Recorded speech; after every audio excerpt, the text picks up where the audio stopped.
Hi dears, good morning. അപ്പോൾ നമ്മുടെ ഇന്നത്തെ വീഡിയോ ഓണം വ്ളോഗാണ് കേട്ടോ. ഇന്ന് ഉത്രാടമാണ്. അപ്പോൾ ഉത്രാടത്തിൻ്റെ ഒരുക്കങ്ങളൊക്കെ നമ്മൾ തുടങ്ങാൻ പോവുകയാണ്.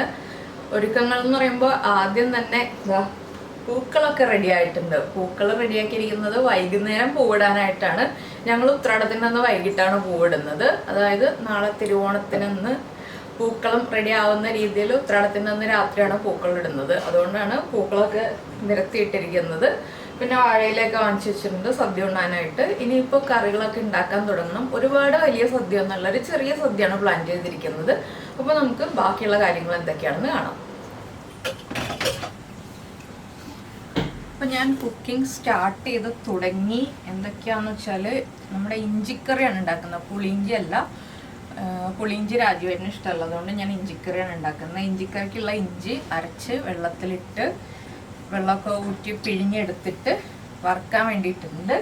പിന്നെ പഴം പുളിശ്ശേരി ഉണ്ടാക്കുന്നുണ്ട്. പഴം പുളിശ്ശേരി ഉണ്ടാക്കാനായിട്ട് കലം വച്ചിട്ടുണ്ട്. കലത്തിലേക്ക് ഒരേത്തപ്പഴം, ആകെ ഒരേത്തപ്പഴം മതി. ഞങ്ങൾക്ക് ഇവിടെ ഒരു ഏത്തപ്പഴം കൊണ്ട് പുളിശ്ശേരി ഉണ്ടാക്കിയാൽ തന്നെ ഒരു 3-4 ദിവസത്തേക്ക് ഉണ്ടാവും. അപ്പോൾ ഒരേത്തപ്പഴം എടുത്തിട്ട് സാധാരണ നമ്മൾ പുളിശ്ശേരി ഉണ്ടാക്കുന്ന രീതിയിൽ തന്നെ പഴം പുളിശ്ശേരിയൊക്കെ ഞാൻ റെസിപ്പി ഇട്ടിട്ടുണ്ട്.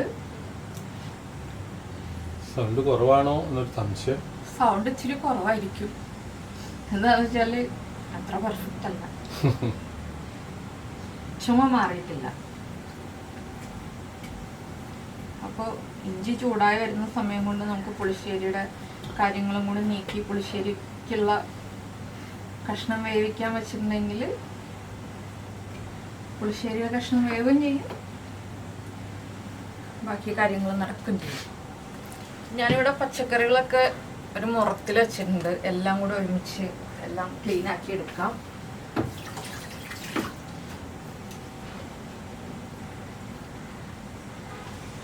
വളരെ ചെറിയ പച്ചമുളക് ആയതുകൊണ്ട് 2 പച്ചമുളക്. വെണ്ടയ്ക്കാണ് പച്ചമുളകാണെന്ന് സൂക്ഷിച്ചു നോക്കിയാൽ ഇത്രേ നീളമുള്ളൂ പച്ചമുളക്.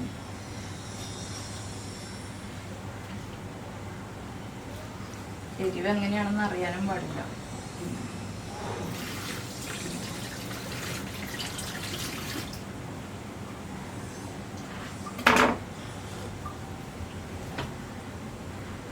ഇനി ശർക്കര ഒരുക്കണം, പരിപ്പ് വേവിക്കണം, അങ്ങനെ കുറച്ച് കാര്യങ്ങളൊക്കെ ഉണ്ട്.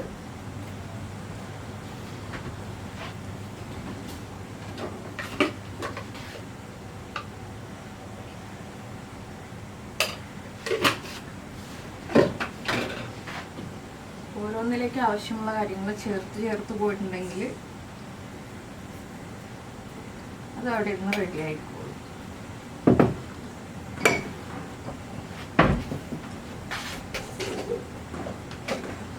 2 പാക്കറ്റ് ചുക്ക്. 2 പാക്കറ്റ്. അതിന്റെ ക്വാണ്ടിറ്റി കണ്ടപ്പോ എനിക്ക് കുറച്ചേ ഉള്ളൂ. പായസത്തിന് ഒരു ചുക്ക് പോലും അത് മതിയായിരുന്നു. ഇരിക്കട്ടെ എന്ന് വിചാരിച്ച് 2 വാങ്ങില്ല.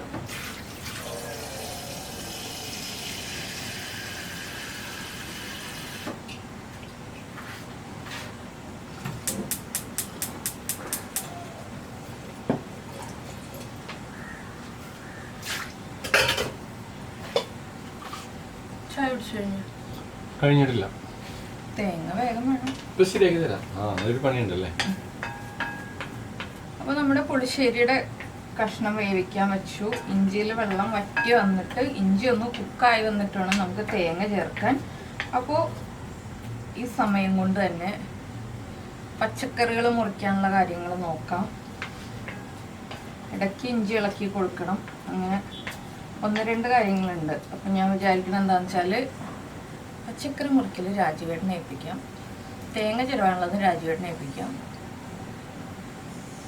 2 രീതിയിൽ തേങ്ങ ചിരവണം. എന്താണെന്ന് വെച്ചാൽ നമ്മുടെ ഇഞ്ചിക്കറിക്ക് തേങ്ങ ചിരവുമ്പോൾ ഒരേപോലെ ചിരവണം, അല്ലെങ്കിൽ എന്ത് പറ്റും, എങ്കിൽ കഴിക്കും. വറുക്കുമ്പോൾ ഈവൻ ആയിരിക്കില്ല, തേങ്ങ പല രീതിയിലായി പോകും മൂപ്പ്. അപ്പോൾ ഒരേ രീതിയിൽ ചിരവണം. പിന്നെ പുളിശ്ശേരിക്ക് പച്ചത്തേങ്ങ വേണം ചേർക്കാനായിട്ട്. അപ്പോൾ ഒരു മൂപ്പ് കൂടിയല്ല, ഉണക്ക് കൂടിയ തേങ്ങയും ഒരു പച്ചത്തേങ്ങ എടുത്ത് വെച്ചിട്ടുണ്ട്. ഇന്നത്തെ കറികൾക്ക് ഇത് മതി. ബാക്കി നാളത്തേക്ക് പായസത്തിനുള്ളതൊക്കെ റെഡിയാക്കാനുള്ളതാണ്. പായസത്തിന് ഞാൻ ഇന്ന് പരിപ്പ് വേവിച്ച് വരട്ടി വെക്കും. അപ്പോൾ ബാക്കി നാളെ തേങ്ങാപ്പാൽ പിഴിഞ്ഞൊഴിച്ചാൽ മതി. എല്ലാ പ്രാവശ്യവും ഞാൻ അങ്ങനെയാണ് ചെയ്യുന്നത്. പരിപ്പ് വേവിച്ച് വരട്ടി വെക്കും തലേ ദിവസം. അപ്പോൾ പിറ്റേ ദിവസം നമുക്ക് ജോലി കുറവായിരിക്കും. ഇതെല്ലാം കഴിഞ്ഞിട്ട് വേണം ബാക്കി പണികൾ ചെയ്ത് തീർക്കാൻ. അപ്പോൾ ഞാൻ ഇഞ്ചിയിലേക്ക് ഇനി ഇഞ്ചി ഒന്ന് മൂത്ത് വരുമ്പോൾ ബാക്കിയുള്ള കാര്യങ്ങളൊക്കെ പറയാം കേട്ടോ. ഇതൊന്ന് ആയി വരട്ടെ.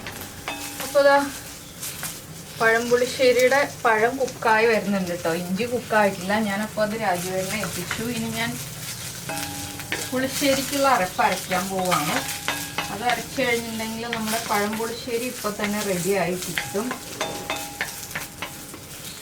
അപ്പോൾ പുളിശ്ശേരിയുടെ അരപ്പ് റെഡി ആക്കുന്നത് പുളിശ്ശേരി സെറ്റാക്കാം.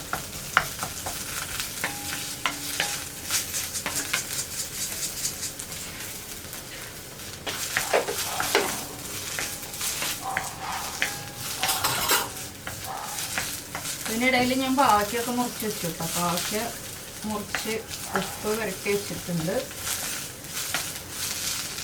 ഇനി ഇതൊന്ന് അരച്ചെടുക്കട്ടെ. അരച്ചെടുത്തിട്ട് വരാം. അപ്പം ഞാൻ പുളിശ്ശേരിക്കുള്ള അരപ്പൊക്കെ അരച്ചു കഴിഞ്ഞു. ഇനി ഇത് നമുക്ക് നമ്മുടെ പുളിശ്ശേരിയുടെ കലത്തിലേക്ക് ചേർത്ത് കൊടുക്കാം. ഞാൻ എപ്പോഴും ഈ ഒരു കലത്തിൽ തന്നെയാണ് കേട്ടോ പുളിശ്ശേരി ഇവിടെ ഉണ്ടാക്കുന്നത്. ഓരോ കറികൾക്ക് ഓരോ പാത്രങ്ങൾ എന്നുള്ള രീതിയിലാണ് ഞാനിവിടെ എപ്പോഴും ഉണ്ടാക്കിക്കൊണ്ടിരിക്കുന്നത്.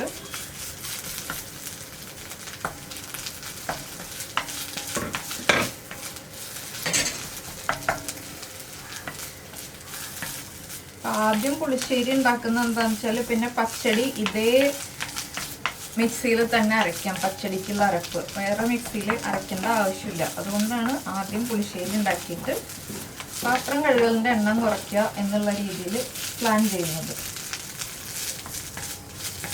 ഇതിലേക്ക് കുറച്ച് വെള്ളം ചേർക്കാം.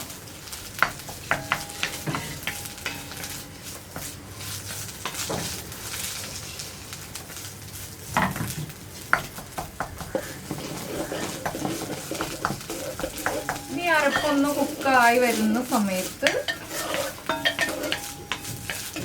ഞാൻ ഈ തൈരും കൂടി ഒന്ന് പൾസ് ചെയ്തെടുക്കട്ടെ. അപ്പോൾ കുറച്ചും കൂടി വെള്ളം വേണം.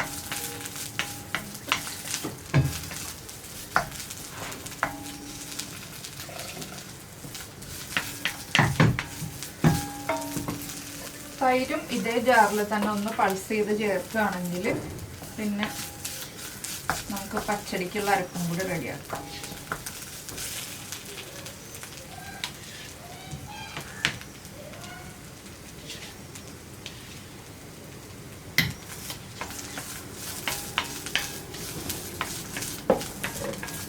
നിങ്ങളതുപോലെ പ്ലാൻ ചെയ്ത് കറി ഉണ്ടാക്കണമെങ്കിൽ ഒറ്റ പാത്രത്തിൽ തന്നെ എല്ലാ കാര്യങ്ങളും റെഡിയാക്കാൻ പറ്റും.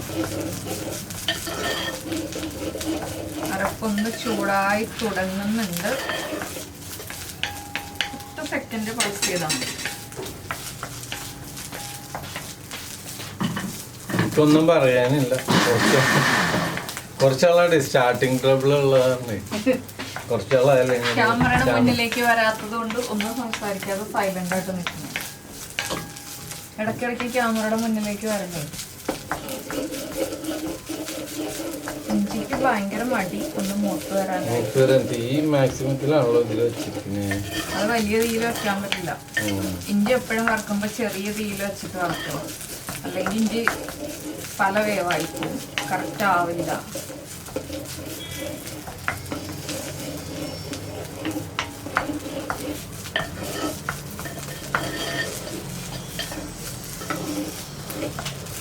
സാധാരണയാണെങ്കിൽ ഞാൻ പുളിയിഞ്ചി ഉണ്ടാക്കിയേന്. എനിക്ക് പുളിയിഞ്ചി ഇഷ്ടമല്ല. ഇതൊക്കെ പുളിയിഞ്ചിയാണ് ഭയങ്കരമായിട്ട് ഇഷ്ടം. എനിക്കാണെങ്കിലോ എനിക്കിഷ്ടം ഇഞ്ചിക്കറി. എന്താണ് അല്ലെങ്കിൽ ഇപ്പൊ പുളിയിഞ്ചി ആണെങ്കിൽ പണ്ടേ ആയേനെ ഉള്ളൂ. അപ്പൊ ഞാൻ എന്താ പുളിശ്ശേരിയുടെ ഫ്ലെയിം ഓഫ് ചെയ്തു. ഇനി തൈരും കൂടി ചേർക്കുക. വറവിടല് ഏറ്റവും അവസാനമാണ് കേട്ടോ. എല്ലാ കറിക്കും കൂടെ ഒരൊറ്റ വറവിടലേ ഉള്ളൂ. പുളിയിഞ്ചി വേഗം തീരില്ലേ പണി? പുളിയിഞ്ചി വേഗം തീരും. ഇഞ്ചിക്കറി ഇതുപോലെ സമയം ഒരുപാട് എടുക്കും. സമയമെടുത്ത് സാവധാനം ചെയ്യുന്ന ഈ ഇഞ്ചിക്കറിക്കാണ് കൂടുതൽ ടേസ്റ്റ്. ഈ പ്രാവശ്യം ഞങ്ങൾ ഓണത്തിന് ഒരുപാട് വിഭവങ്ങളൊന്നും ഉണ്ടാക്കുന്നുണ്ട് കേട്ടോ. ഞങ്ങൾ രണ്ടുപേരെ ഓണസദ്യ കഴിക്കാനുള്ളൂ. കിച്ചൂസ് ഓണസദ്യ കഴിക്കില്ല. അപ്പോൾ പിന്നെ എന്തിനാ ഒരുപാട് കറികൾ ഉണ്ടാക്കിയിട്ട്.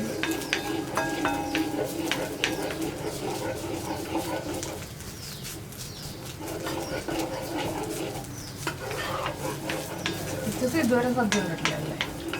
സദ്യ കൊണ്ടിട്ടില്ല. ജനിച്ചിട്ട് ഇതുവരെ സദ്യ കണ്ടിട്ടില്ല. അതാണ് കിച്ചൂസ്. അപ്പോൾ പിന്നെ സദ്യ ഉണ്ടാത്ത ആൾക്ക് വേണ്ടി നമ്മൾ സദ്യ ഉണ്ടാക്കിയിട്ട് ഒരു കാര്യമില്ല. പുളിശ്ശേരിയുടെ ഫൈനൽ സ്റ്റേജ് ആയി.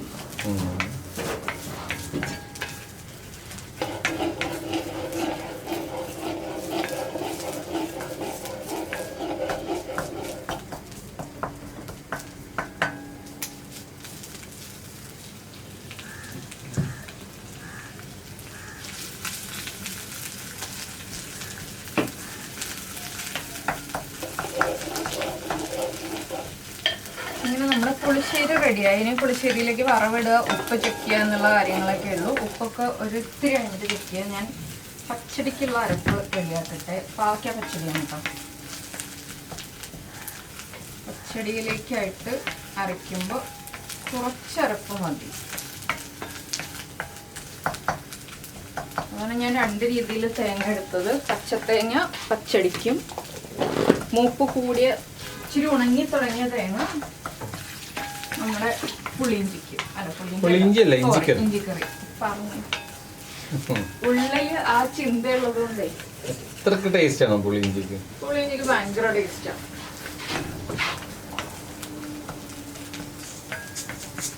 പുളിയിഞ്ചി വെറുതെ ഇങ്ങനെ കഴിച്ചുകൊണ്ടിരിക്കാൻ. ഇഞ്ചിക്കറി അതിനേക്കാളും ടേസ്റ്റോട് വെറുതെ കഴിച്ചുകൊണ്ടിരിക്കുക.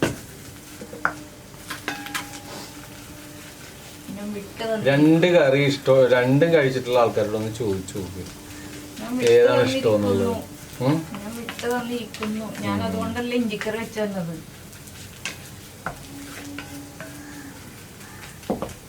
എനിക്ക് താല്പര്യമില്ലാത്തതാണെങ്കിലും ഞാൻ ഇഞ്ചിക്കറി വെക്കുന്നത് അതുകൊണ്ടല്ലേ. ഈ ഇഞ്ചിയുടെ ചട്ടി കഴുകിയിട്ട് വേണം ഇനി അതില് പാവയ്ക്കാൻ. ഇപ്പൊ ശരിയാവുമല്ലോ. അപ്പൊ ഞാൻ ഇതും കൂടെ അരച്ചെടുക്കും. അപ്പൊ നമ്മുടെ ഇഞ്ചി ഒരുവിധം കുക്കായി വന്നിട്ടുണ്ട്. ഇനി ഇതിലേക്ക് ഇഞ്ചിയിലേക്ക് തേങ്ങ ചേർക്കേണ്ട സമയമായി.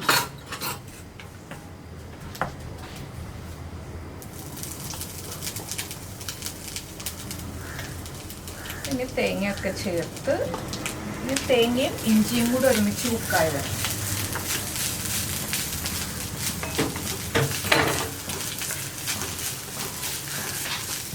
ഞാൻ തേങ്ങ ആവശ്യം കഴിഞ്ഞതുകൊണ്ട് ഇനി എടുത്ത് ഫ്രിഡ്ജിലേക്ക് ഞാൻ പോവാണ്.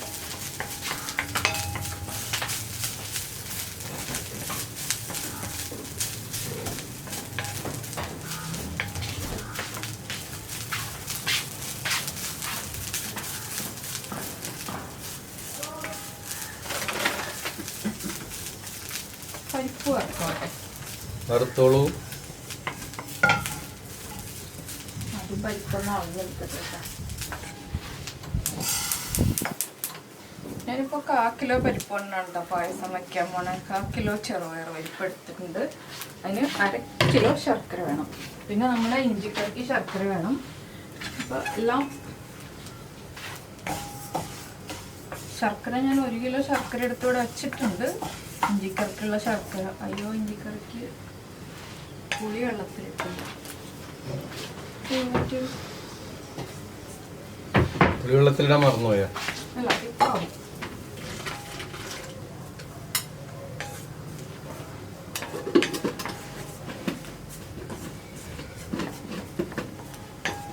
നമുക്ക് ഇരുട്ടാവണേന് മുന്നേ ചെയ്യുന്ന ഒരു കാര്യമുണ്ട്. അതെന്താണ്? ഫ്രണ്ടിൽ അടിച്ചു കാരണം അത് ശരിയാക്കാൻ നോക്കും. കൊതുക് ഇത് ഇവിടെ നിന്ന് തീരുമ്പത്തിന് ഇരുട്ടാവും തോന്നുന്നു. ലക്ഷ്യം അതെ അതെ, കൊതുക് വരണേന് മുന്നേ.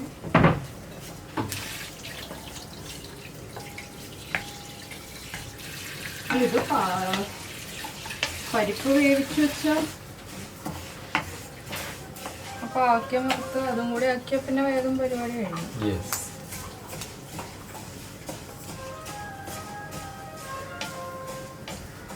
ഇഞ്ചിയുടെ സമയം, ഇഞ്ചിയാണ് സമയങ്ങൾ തന്നെയാണ്.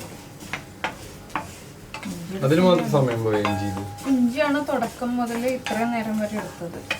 ഇതിനിടയ്ക്ക് ഞാൻ പുളിശ്ശേരി വെച്ചു, പാവയ്ക്ക മുറിച്ച് വെച്ചു, പച്ചടിക്ക് അരച്ചു വെച്ചു. അപ്പൊ ഇത്രയും കൂടുതൽ സമയം എടുത്ത് വെക്കുന്ന ഈ ഇഞ്ചിക്കറി അത്രയും ടേസ്റ്റ് വരുന്നു. ഇഞ്ചി മൂപ്പിക്കാതെ വെച്ചാൽ വേഗമാവും, പക്ഷെ അപ്പൊ ടേസ്റ്റ് ഉണ്ടാവില്ല. ചെയ്യേണ്ട രീതിക്ക് തന്നെ ചെയ്യണല്ലോ. നേരത്തെ എത്തിക്കണ ചെയ്തിട്ട് കാര്യമില്ല.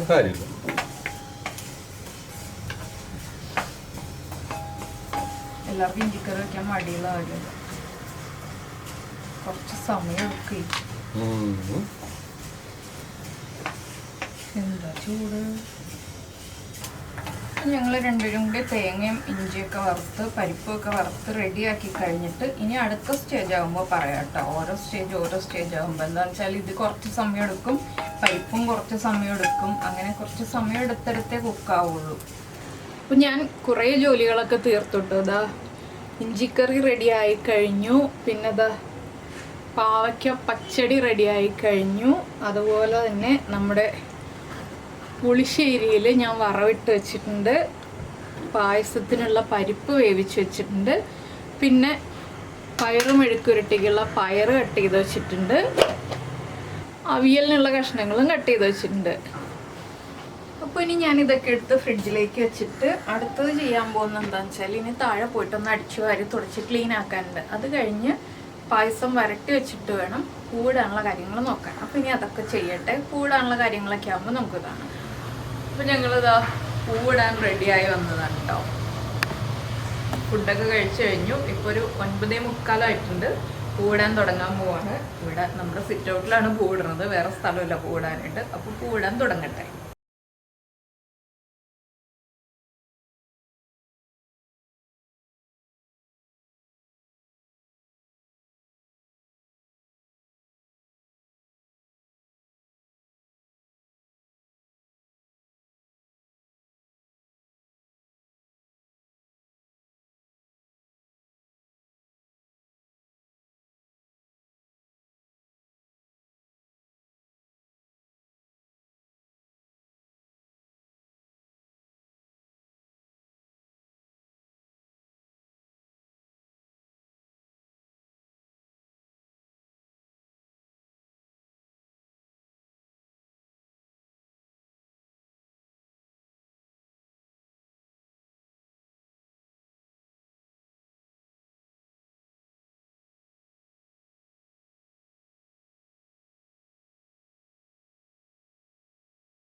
അപ്പോൾ അതാ ഞങ്ങൾ പൂക്കളിട്ട് ഫിനിഷ് ചെയ്തിട്ടുണ്ട്. ഇനിയിപ്പോൾ പോയി കുളിച്ചിട്ട് കിടന്നുറങ്ങണം. ബാക്കിയുള്ള കാര്യങ്ങൾ നമുക്ക് നാളെ രാവിലെ കാണാം. Hi, good morning. അപ്പോൾ ഗുഡ് മോർണിംഗ് എന്ന് പറഞ്ഞെങ്കിലും ഇന്ന് അടുത്ത ദിവസമാണ്. പക്ഷെ ഉച്ചയായി കേട്ടോ, ഊണ് കഴിക്കാൻ സമയമായി. ഞാൻ ഇന്നത്തെ രാവിലെ മുതലുള്ള കാര്യങ്ങളൊന്നും വീഡിയോ എടുത്തില്ല. എന്താണെന്ന് വെച്ചാൽ വീഡിയോ എടുക്കാൻ നിന്നിട്ടുണ്ടെങ്കിൽ ഇന്ന് എൻ്റെ കുക്കിംഗ് ഒന്നും കറക്റ്റ് സമയത്ത് തീരില്ലായിരുന്നു. അപ്പോൾ ഇന്ന് എന്തൊക്കെയാണ് ഉണ്ടാക്കിയത് എന്നുള്ള കാര്യങ്ങളൊക്കെ പറയാം. ഇപ്പോൾ പപ്പടം കാച്ചാൻ പോവാണ്, ഊണ് കഴിക്കാൻ സമയമായതുകൊണ്ട്.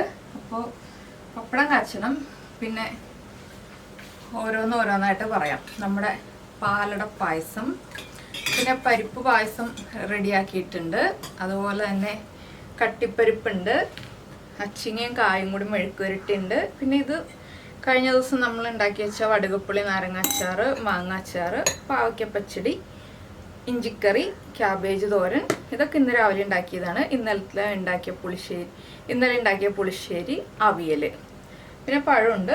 ഇത്രയൊക്കെയാണ്. അയ്യോ, പിന്നെ എടുത്ത് വയ്ക്കാൻ മറന്നുപോയി, ചിപ്സും ശർക്കര വരട്ടിയും. അപ്പോൾ ഇതൊക്കെയാണ് ഓണത്തിൻ്റെ വിഭവങ്ങൾ. ഇനി പപ്പടവും കൂടി കാച്ചി കഴിഞ്ഞിട്ട് ഞാൻ ചോറ് വെച്ചിട്ടുണ്ട് കേട്ടോ. ചോറിൻ്റെ കാര്യം പറയാൻ വിട്ടുപോയി. അപ്പോൾ പപ്പടവും കൂടി കാച്ചി കഴിഞ്ഞിട്ട് നമുക്കിനി ഇലയിൽ സദ്യ വിളമ്പാം. അപ്പോൾ എല്ലാവരും ഓണസദ്യയൊക്കെ ഉണ്ട് കഴിഞ്ഞോ, അല്ലെങ്കിൽ ഉണ്ണാൻ പോവുകയാണോ? എന്തൊക്കെയാണ് നിങ്ങളുടെ ഓണസദ്യയുടെ വിഭവങ്ങൾ എന്നൊക്കെ ഒന്ന് കമൻറ്റ് ചെയ്യണം ഈ വീഡിയോയുടെ താഴെ. ഞാനിപ്പോൾ ഒരുപാട് വിഭവങ്ങളൊന്നും ഉണ്ടാക്കാതെ കുറച്ച് കാര്യങ്ങളൊക്കെ ഉണ്ടാക്കിയിട്ടുള്ളൂ. സാമ്പാർ ഉണ്ടാക്കിയിട്ടില്ല, ബീട്രൂട്ട് പച്ചടി ഉണ്ടാക്കിയിട്ടില്ല, അങ്ങനെ ഉണ്ടാക്കേണ്ട ഒരുവിധം കാര്യങ്ങളൊന്നും ഉണ്ടാക്കി. ഇത് പോരെ, 2 പേർക്ക് വേണ്ടിയാണ് ഇത്രയും കാര്യങ്ങൾ ഉണ്ടാക്കിയിട്ടുള്ളത്. കൂടുതൽ ആളുകൾ കഴിക്കാനുണ്ടെങ്കിൽ നമുക്ക് ഇതൊക്കെ ഉണ്ടാക്കുമ്പോൾ ഒരു രസമായിരിക്കും. പക്ഷെ കഴിക്കാൻ ആളുകൾ അധികം ഇല്ലെങ്കിൽ ഇതിന് ഒരാഴ്ച നമ്മൾ കൊണ്ടു നടക്കേണ്ടി വരും. എല്ലാം കുറച്ച് ഉണ്ടാക്കിയിട്ടുള്ളൂ. പായസം മാത്രം കുറച്ച് കൂടുതൽ ഉണ്ടാക്കിയിട്ടുള്ളൂ. അപ്പം ഞാൻ പരിപ്പ് വരട്ടി വെച്ചത് മുഴുവൻ പായസം ആക്കിയില്ല. പരിപ്പ് വരട്ടി വെച്ചത് പകുതി എടുത്തിട്ട് മാറ്റി വെച്ചു. അടുത്തൊരു ദിവസം വീണ്ടും പായസം കഴിക്കണം എന്ന് തോന്നിയാൽ അപ്പോൾ പായസം തേങ്ങാപ്പാൽ മാത്രം പിഴിഞ്ഞ് വെച്ചാൽ മതിയല്ലോ.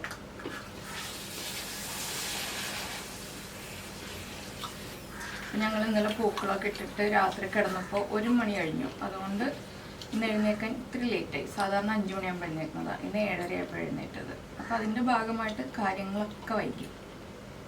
11:30 ആയി കുക്കിംഗ് ഒക്കെ കഴിഞ്ഞപ്പോൾ. അതുകൊണ്ടാണ് ഞാൻ ബാക്കി കുക്കിങ്ങൊന്നും വീഡിയോ എടുക്കാതിരുന്നത്. ശർക്കര ബൗളിലേക്കാണ് കാണുന്നത്. ഞാനിപ്പോൾ എല്ലാം പാത്രത്തിലാക്കി വെച്ചിരിക്കുന്നത് എന്താണെന്ന് വെച്ചാൽ ഉണ്ടാക്കിയ കാര്യങ്ങളൊക്കെ പാത്രത്തിലാക്കി വെച്ചിട്ടുണ്ട്. പായസം മാത്രം പകർത്തി മുഴുവൻ വയ്ക്കാതെ ഉള്ളൂ. അപ്പോൾ പായസവും കൂടി പകർത്തി വെച്ചിട്ട് വേണം ഞങ്ങൾക്ക് രാജീവൻ്റെ വീട്ടിൽ പോകാനായിട്ട്. അപ്പോൾ എല്ലാം ഫ്രിഡ്ജിൽ കെട്ടാൻ പാകത്തിന് റെഡിയാക്കി വെച്ചിരിക്കുകയാണ്. അപ്പോൾ ഇഞ്ചിക്കറി ഫ്രിഡ്ജിൽ വെക്കില്ല. ബാക്കിയുള്ളത് അച്ചാറുകളും ഫ്രിഡ്ജിൽ വെക്കില്ല. ബാക്കിയെല്ലാം ഞാൻ ഫ്രിഡ്ജിൽ കെട്ടി വയ്ക്കും. അല്ലെങ്കിൽ അടുത്ത ദിവസത്തേക്ക് മോശമായി പോകും. അപ്പോൾ പപ്പടവും കച്ചിക്കഴിഞ്ഞു. ഇനി നമുക്ക് സദ്യ വിളമ്പാം. ചിപ്സും ശർക്കര വരട്ടിയൊക്കെ എടുത്ത് വെച്ചിട്ട് ഒരെണ്ണത്തിലേക്ക് തന്നെ വെച്ചാൽ മതി. ഞാൻ തുടച്ചു.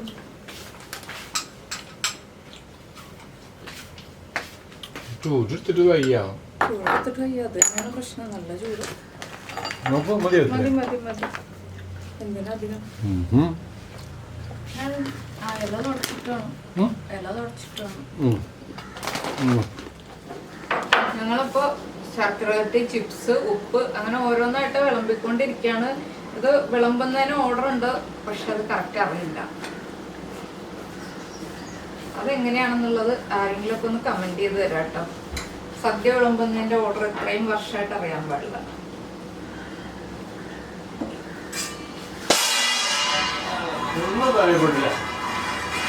പപ്പടം ലാസ്റ്റാ, അതെനിക്കറിയാം. അവിടെ എണ്ണയാവും, അതുകൊണ്ടാണ് ഞാനത് ആദ്യം ഈ ഇലയിൽ വെക്കണം. അതിനല്ലേ വിളക്ക് കത്തിച്ചത്.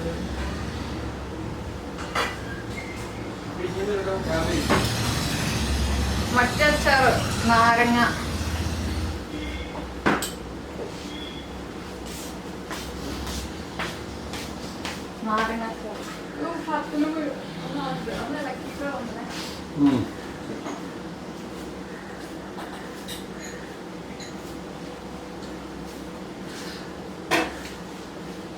ഇത് വടുകപ്പുളി നാരങ്ങ അച്ചാറെന്നാണ് പറയുന്നത്. അടിപൊളി അച്ചാറാണ്. പണ്ടൊക്കെ എല്ലാ കല്യാണത്തിനും ഉണ്ടാവുമായിരുന്നു. ഇപ്പൊ അങ്ങനെ എല്ലാ കല്യാണത്തിനും കാണാറില്ല. കല്യാണത്തിന് വല്ലപ്പോഴൊക്കെ ഉണ്ടാകാറുണ്ട്.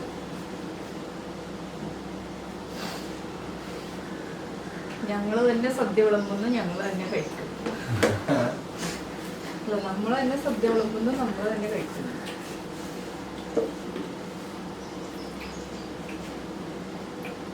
ചിപ്സ് കഴിച്ചോണ്ടിരിക്കാണ്.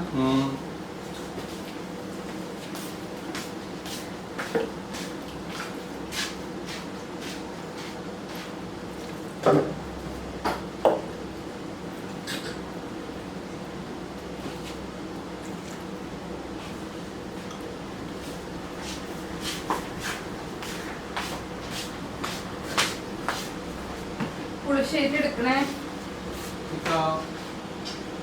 ചോറെടുത്തിട്ട് പുളിശ്ശേരി എടുത്താലും മതി.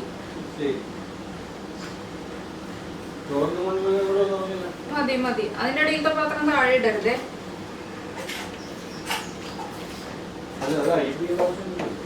കൈ പിടിച്ചാൽ അതിന്റെ അടിയിലത്തെ വെള്ളം കയ്യിലാവില്ല.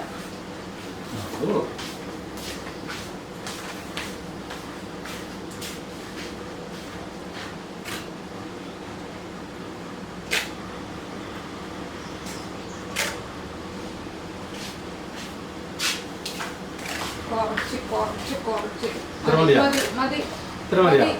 നീല ആകെ കഴിക്കണം ചോറ് ഇത്രയും. പൂച്ച കഴിക്കണം അത്രയും.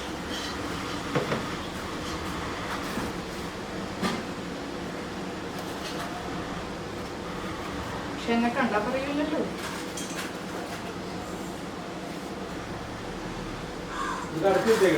ആ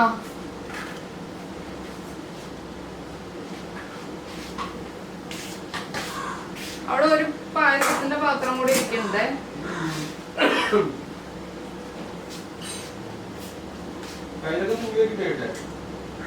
ആ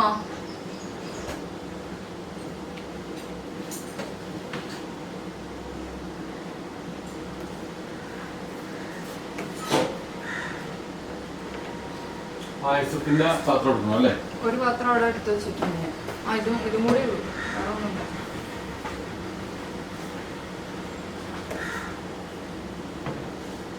ആയില്ലേ? ഒന്നും എടുക്കാറില്ലല്ലോ. അപ്പൊ ഞങ്ങൾ എന്തായാലും സദ്യയൊക്കെ വിളമ്പി കഴിഞ്ഞു. ഇനി കഴിക്കാൻ തുടങ്ങട്ടെ. ഇപ്പൊ നല്ല ചൂടുണ്ട്. ഇനി ഫാനൊക്കെ ഓൺ ചെയ്തിട്ടേ കഴിക്കാൻ പറ്റുള്ളൂ. ഇപ്പൊ ഫാൻ ഓൺ ചെയ്യുമ്പോൾ വിളക്ക് കിടത്തേണ്ടി വരും. ഇനി ഇലയൊക്കെ തിരിച്ചു വെക്കണം. അപ്പോൾ ഇനി നമുക്ക് നമ്മുടെ അടുത്തൊരു ദിവസത്തെ വീഡിയോയുമായിട്ട് അടുത്ത ദിവസം കാണാം. ഇന്നത്തെ നമ്മുടെ ഓണം വ്ലോഗ് ഇത്രയേ ഉള്ളൂ. അപ്പോൾ എല്ലാവരും സുഖമായിട്ടിരിക്കുന്നു എന്ന് വിചാരിക്കുന്നു. എല്ലാവരുടെയും ഓണവിശേഷങ്ങളൊക്കെ താഴെ ഒന്ന് കമന്റ് ചെയ്യാം കേട്ടോ.